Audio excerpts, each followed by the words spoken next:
అయితే అండి మీకు ఒక భావోద్వేగం అనేది ఎప్పుడు కూడా ఒక పాట సందర్భం చెప్పిన తర్వాత మీకు కలిగే ఒక భావోద్వేగం వేరుంటుంది.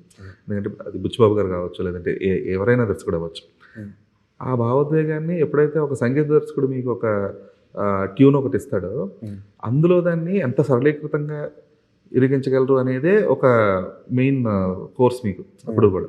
అయితే ఇందులో ఎక్కడో మీరు అనుకున్న పదజాలాన్ని పూర్తి స్థాయిలో వినియోగించుకోలేకపోతున్నారనో, లేదంటే మీరు అనుకున్న పదాల ఆ సమీకరణని సరిగ్గా అమర్చలేకపోతున్నారని ఎప్పుడన్నా ఉంటుందా మీకు?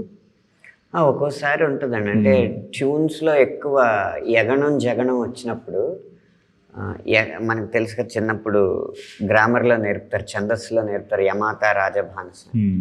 అందులో యగణం అంటే మాత ఆ లెంత్‌లో, తనాన, ఫలానా ఆ లెంత్ గాని, జగణం జభాన, అటేపు ఆ లెంత్‌లో గాని వస్తే తెలుగులో ఆ యగణం, జగణంకి పదాలు చాలా పరిమితంగా ఉంటాయండి. ఉన్న పదాలు కూడా అచ్చ తెలుగు పదాలు అస్సలుండవు. సంస్కృతం నుంచి తెచ్చుకున్నాయో, ఉర్దూ నుంచి తెచ్చుకున్నాయో, గ్రామ్యాలో ఉంటాయన్నమాట.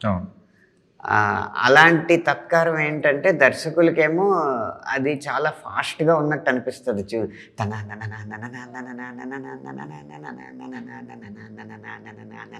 అంటే భలే కటింగ్ ఉంది ట్యూన్ అంటారు. దాంట్లో రాయడానికి ఏముండదండి.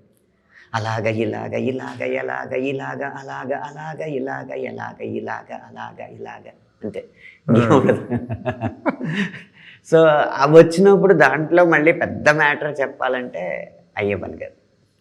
అలాంటప్పుడు కొంచెం కష్టం అనిపిస్తుంది. కానీ సంగీత దర్శకులకి ఏంటంటే బాణీలో నవ్యత లేనప్పుడు, ఎంచుకున్న రాగంలో నవ్యత లేనప్పుడు ఈ కటింగ్ చేస్తే దర్శకులను మాయ చేయొచ్చు అన్నమాట.